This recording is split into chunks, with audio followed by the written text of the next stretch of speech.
નથી તો ઇન્દ્રિય જ્ઞાનના વિષયો તો ક્યાંય ને ક્યાંય નહીં ગયા. ઇન્દ્રિય જ્ઞાન પણ જણાતું નથી, મારા જ્ઞાનનું જ્ઞેય નથી. તો એના વિષયો તો મારા જ્ઞાનનું જ્ઞેય ક્યાંથી થાય?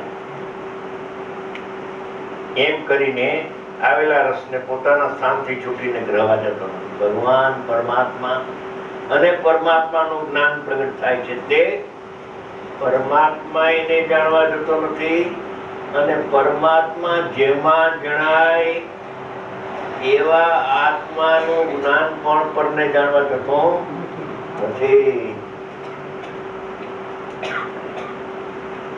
હવે આગળ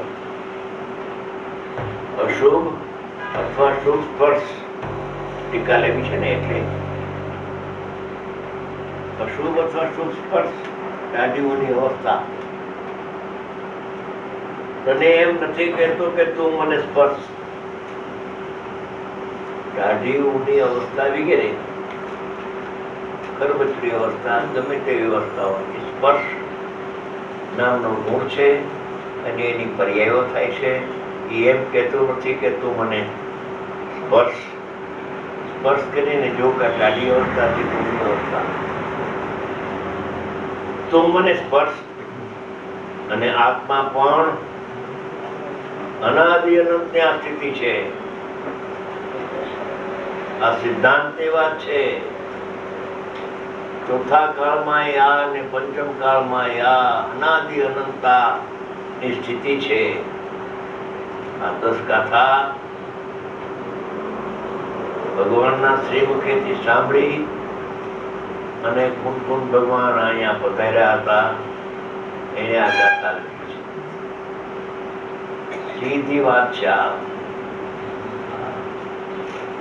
ઉત્તરોત્તર કાને સાંભળેલી આ વાત લખતો નથી હું, મારા અનુભવથી લખું છું. અને તું પણ અનુભવથી પ્રમાણ કરજે. સ્પર્શ તને એમ નથી કહેતા કે તું મને સ્પર્શ. પોતાના સ્થાનથી છૂટીને આત્મા પણ પોતાના જાણવાનું છોડીને, અરે આત્મા પોતાને જાણવાનું છોડે તો જડ થઈ જાય. આત્મા પોતાને જાણવાનું છોડતો નથી એટલે આત્માનું અસ્તિત્વ અનાદિનંત રહ્યું છે. એક પોતાને જાણવાનું છોડે તો જડ થાય, અને કાં પરને જાણવા જાય તોય જડ થાય. બધી વાત શાસ્ત્રમાં છે, ચટિકામાં છે. આ વાત પરમાર્થે જો ઉદ્ગલાદિ પરદેવીને જાણવા જાય તો કહે છે કે આત્માનો નાશ થાય, વિચ્છેદ થઈ જાય. તો આત્મા તો પરને જાણવા જતો નથી, માટે આત્માનો નાશ તો થઈ શકતો નથી. માટે હવે આત્મા આત્માને જાણે છે. પરને જાણવાનું છોડી દે કે આત્મા આત્માને જાણે છે, એમાં પણ સાધ્યની સિદ્ધિ નથી. તો આત્મા પરને જાણે છે, એમાં તો સાધ્યની સિદ્ધિ ક્યાંથી થાય? આ વાત શુદ્ધનીનો ઉપદેશ જ વિરોધ છે. આપણે વાંચ્યું તો ને 11 ગાથામાં વ્યવહારનો ઉપદેશ ઠામ ઠામ છે. અને શાસ્ત્રોમાં પણ વ્યવહારનું પ્રતિપાદન નિશ્ચયનું અષ્ટાલમ જાણી બહુ કરવામાં આવ્યું છે, પણ એનું ફળ સંસાર છે.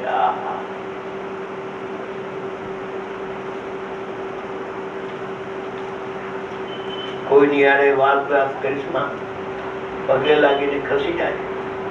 પગે લાગજે ને ખસી જાય કે મારું જ્ઞાન બહુ કાચું છે, તમારી વાત હું સમજી શકતો નથી. પછી જયારે મારો ઉઘાડ વધશે ને ત્યારે તમારી પાસે આવીશ.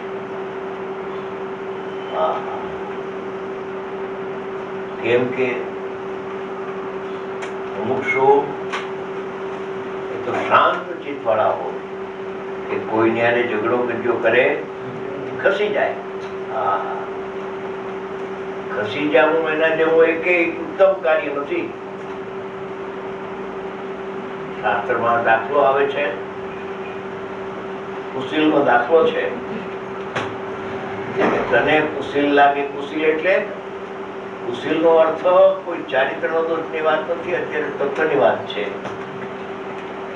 કે કુશીલ તને એવી વિપરીત વાત કરતો હોય ને તો સંગ છોડી દેજે, બસ બીજું કઈ એને ઝઘડો કરીશ મારા, તમારી વાત તો બહુ ઊંચી છે પણ મારા ગ્રહણમાં આવતી નથી એમ કરીને પગે લાગીને ખસી આવે. ક્રોધ કરીને ખસવું નહીં. કોઈના પ્રત્યે રોષ કે દોષ ક્યાં કરવાનો, કેને કરવો? ઠપકો આપવો હોય તો અહીંયા આપને, કે શું કામ ઠપકો આપો? એ આત્મા તે ધંધો શું કર્યો અત્યાર સુધી?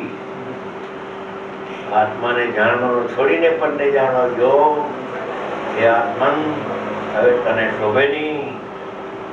કુંકુમ જેવા સમર્થ આચાર્ય મળ્યા અને ગુરુદેવ જેવું તીર્થંકર દ્રવ્ય મળ્યું. હવે તને આ શોભે નહીં. ટપકો આપવો હોય તો અહીં આપજે ને. બીજાને શું કેવું? અને આત્મા પણ પોતાના શાંતિ છૂટીને કાયાના સ્પર્શી ઇન્દ્રિયના વિષયમાં આવેલા સ્પર્શને ગણતો નથી. એ તો સ્પર્શ ઇન્દ્રિય ભાવિનીનો વિષય છે. ટાઢીઓની અવસ્થાને જાણવું. આત્માનું જ્ઞાન એને જાણતું જ નથી કે ભાઈ નિશ્ચય ન જાણે તો કાંઈ નહીં, વ્યવહારે જાણે છે. વ્યવહારે જાણે છે એટલે શું? એનો અર્થ શું? વ્યવહારે જાણે છે શાસ્ત્રમાં આવે છે, એની હું સિદ્ધિ કરું છું. વ્યવહારે જાણે છે એની હવે સિદ્ધિ મારે કરવી છે.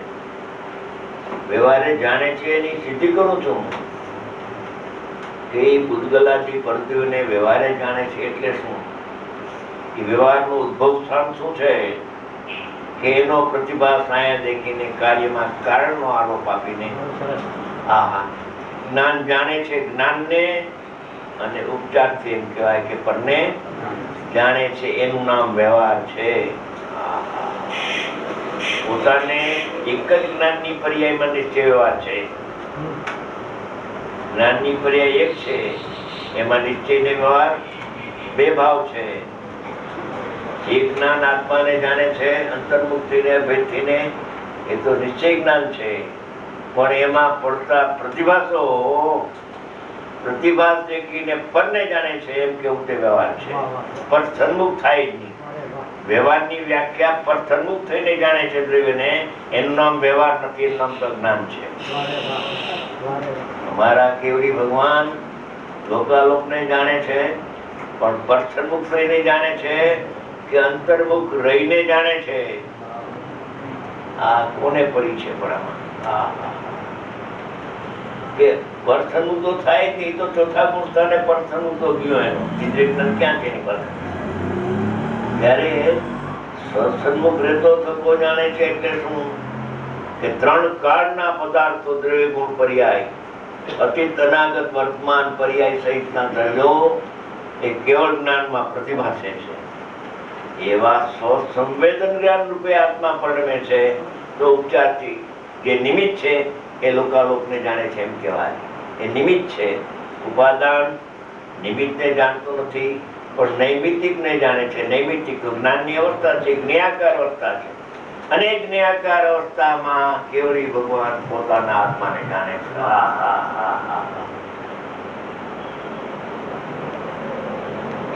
હવે આગળ અશુભ અથવા શુભ ગુણ, હવે ગુણભેદ ની વાત કરે છે. જેમ ધર્માસ્તિકાયનું લક્ષણ ગતિ હેતુત્વ, ધર્માસ્તિકાયનું ચિત્તિ હેતુત્વ, એ બધાના લક્ષણો છે ને, એ લક્ષણોને એ પદાર્થનો ગુણ કહેવામાં આવે છે.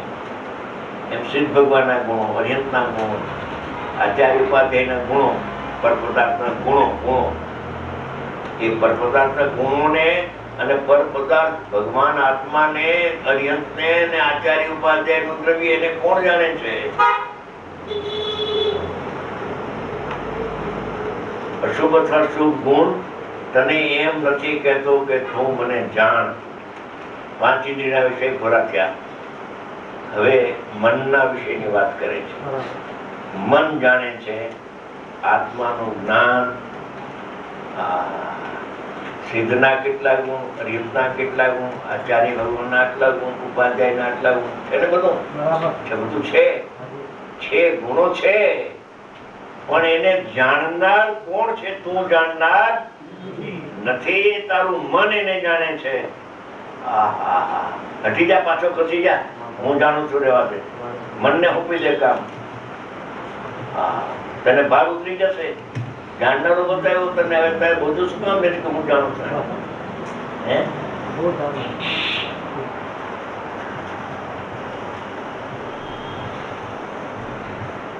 હું એમ કહેતું નથી કે મને જાણ. અને આત્મા પણ, એટલે આત્માનું જ્ઞાન પણ પોતાના સ્થાનથી છૂટીને પોતાને જાણવાનું છોડે તો આત્મા જડ થઈ જાય. અને પરને જાણે પરમાર્થે તો પણ, અને વ્યવહારે જાણે છે એનો અર્થ પ્રતિભાસ દેખીને ઉપચાર કરવામાં. આ પ્રતિભાસ માર્મિક વાત છે કે વ્યવહારે જાણે છે, ધાર્મિક બરાબર જાણે છે વ્યવહારે. પણ એ વ્યવહારે જાણે છે એ ઇન્દ્રિય જ્ઞાન જાણે છે કે અતિન્દ્રિય જ્ઞાન જાણે છે? ભેદને કોણ જાણે છે? કે જ્યાં સુધી ઇન્દ્રિય જ્ઞાન છે ત્યાં સુધી ઇન્દ્રિય જ્ઞાન જાણે છે. પણ ઇન્દ્રિય જ્ઞાન કાયમી ચીજ નથી. એટલે એનો પ્રતિભાસ જે આત્મજ્ઞાનમાં પડે છે એ પ્રતિભાસને જાણતા કાર્યમાં કાળનો ઉપચાર કરીને વ્યવહારે પરને જાણે છે. પણ ઠંડુ જ્ઞાન થતું નથી ત્રણ કાળમાં. સત્સંગનું છૂટે નહીં ને પર ઠંડુ થાય નહીં ને પરનો પ્રતિભાસ જાય નહીં ને પરનો પ્રતિભાસ ગણાયા કરે ને આત્માનું ભાન થઈ જાય.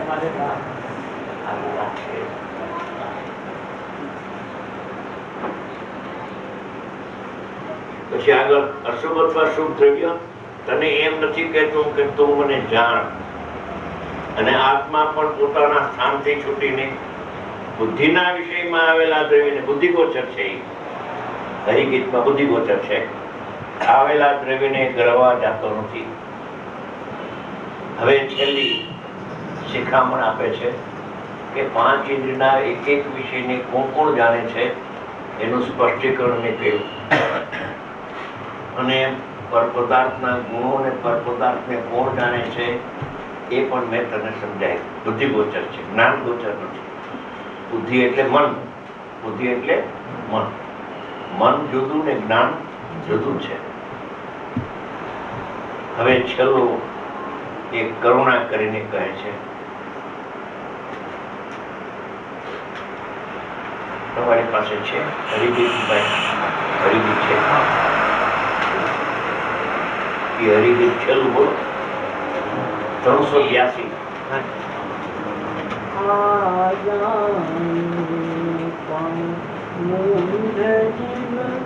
પામે નહીં શિવભૂતિને પામે નહીં પરગ્રહણ કરવા. હવે બધા સાથે બોલો.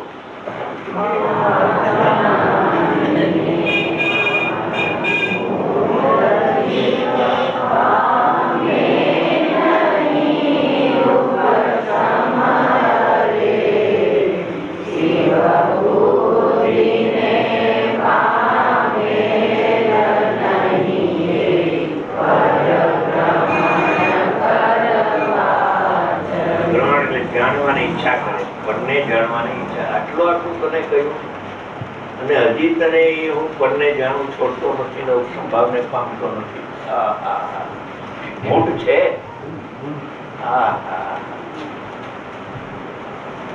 જ્ઞાન શક્તિ વિડાઈ જાય છે જો પરને જાણતા જાણતા કાળ ગયો તો વધારેમાં વધારે 2000 સાગરનું છે તરસની સ્થિતિ. વધારેમાં વધારે, નહીતર બોલવું ગમતું નથી એવી સ્થિતિમાં જીવ જાય છે.